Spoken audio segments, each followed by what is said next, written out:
Hi everyone, Marc here from Sydney Astrology School. Thanks for joining me for episode number 9 in our Sex and Intimacy series. And in this episode, we're going to be looking at the sign of Leo and its ruler, the sun. Now, normally when I start one of these videos, I open by saying I'm not necessarily going to be looking at people with the sun or the moon in this particular sign. But in this episode, it is a little bit different, only because the ruler of Leo is the sun. So if you do have the sun in the 5th house or the 8th house, or the sign of Leo on the cusp of the 5th house or the 8th house, then I'm going to be talking about you, okay? So I want to actually just start by saying that people with Leo in the 5th house or the 8th house, or the sun in either of those houses, things are going to be very, very different because the 5th house is Leo's natural domain, okay? And so Leo and the sun really enjoy themselves in the 5th house. They get a lot out of the play and the joy and the creativity and the falling in love side of the 5th house. Now, in the 8th house, it's a slightly different story because the 8th house is a lot more deep. It's a lot more transformative, a lot more intimate, and it's a lot more about sharing ourselves. And so the sun in Leo, or sun or Leo in the 8th house, is going to go down a very, very different road. So I am going to talk about them separately, okay? So in the 5th house, if you've got the sun in the 5th house or Leo in the 5th house, I want to say that this is an incredibly generous version of the sign and also the planet, because Leo, when it works well, and the 5th house, when it works really well, when it's on track, is incredibly generous. It's an incredibly generous, life-giving, life-affirming energy. So if you've got Leo on the cusp of your 5th house or the sun in the 5th house, you have the capacity to give a lot of love. You've got a hell of a lot of heart and a sense of being able to ignite life in other people and to be a conduit in some form of bringing joy and bringing a sense of vitality and bringing a sense of allowing other people to experience what you have to offer just by being you and bringing out the best in them at the same time. So when you're in a love situation or a sex situation, I want to say that this is part of that. I want to say sex is a way of bringing joy into your life, or falling in love is a way of you feeling alive, feeling vital. There is something about that energy in you that gets peaked when you're in this area and experiencing two hearts melding together as one. It's a very creative house, as we know, and so maybe the love and the sex side of the 5th house can also be something that spurs you on creatively as well.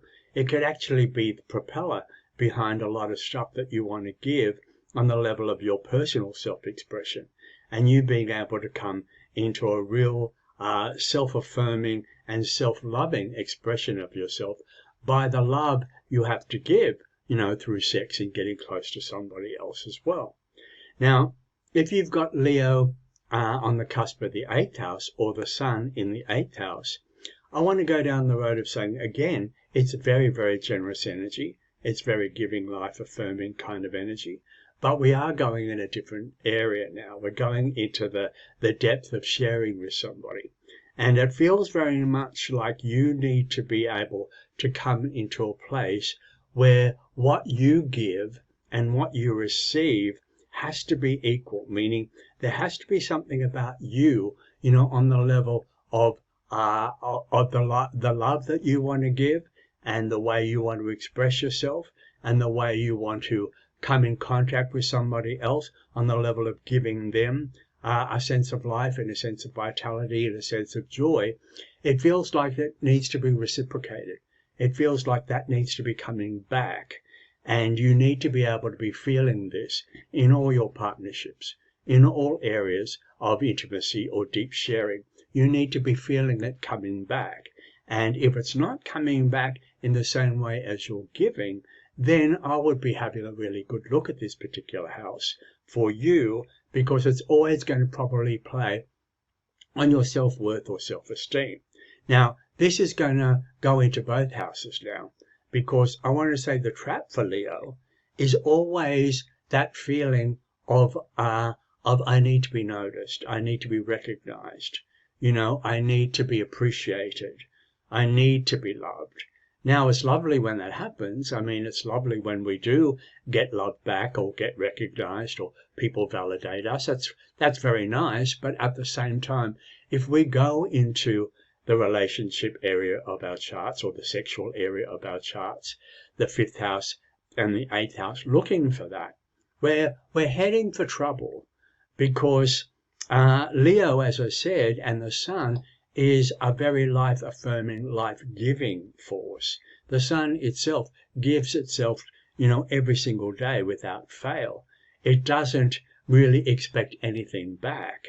And so really when it all boils down, if you're going into these particular houses feeling that somebody has got to love you or validate you or notice you or appreciate you or recognize you, then it feels very much like you're coming at it from a place of feeling empty yourself, and you need somebody to fill it. And I want to say, if you're feeling empty in these particular areas, what you'll attract is more people that make you feel probably less than. So that's why you have to be able to come into a place of real self-acceptance, real self-love. And so this is done. This is done through areas of falling in love and joy and sex and creativity. Now, I just said a minute ago about the 8th house that you have to come to a halfway point with this. In other words, what you put in, you have to be getting back in return. Now, what I'm saying here is not a contradiction of that neediness that I was talking about. It is actually, I'm putting in the love and the sense of being able to bring joy into another person's life. And so therefore, when I say it has to be reciprocated, it's not in a needy way. It's just a two-way, it's just a give and take kind of way. It's just a two-way street kind of way. And that's what the 8th house is all about. It's kind of coming to a sharing meeting point with what we both have. And our sense of worth and our sense of value and money and a lot of other stuff comes into this too. And the 8th house has a lot to do with sex. So it is about a meeting point between two people sexually at the same time. So both people need to be in a place where you're both giving each other what you need on the level of being able to share love and share joy. It's that two-way street energy on that level. That's what I'm talking about here. So we all know that Leo is a sign that loves to be on and loves to be creative and loves to feel, that who they are is important and special. And there's something really, really, I want to say, positive about that, because we all need to be feeling important and special. But Leo, really kind of turns the volume up in that particular area as well. So actually feeling good about yourself, actually feeling happy to be in your own skin and happy to be alive, maybe through having wonderful, wonderful partnerships and falling in love and the sex that goes with it, is just another way of you being able to get in contact with that. For you being able to get in contact with the part of you that feels, that I matter, that I am important, and being able to get in contact with the love in you and to be able to have really wonderful, healthy sexual experiences and sexual relationships will be a great part, will be something really important for you to be able to infuse an energy of self-love and self-appreciation and self-acceptance at the same time. Okay, so I really personally, I think that Leo energy in these particular houses, or the sun in these particular houses, can be so beautiful in a person's life, because it is about being able to come into a place where you can really feel alive, where you can really feel like a purpose for living and a purpose for being who you are. You can actually find it in these areas. You can actually find it through love. You can actually find it through intimacy, and you can find it through sex. And when you're doing that in a really, really healthy way, it actually makes you feel that every connection you have in this way is just another level of you coming into your ultimate joy.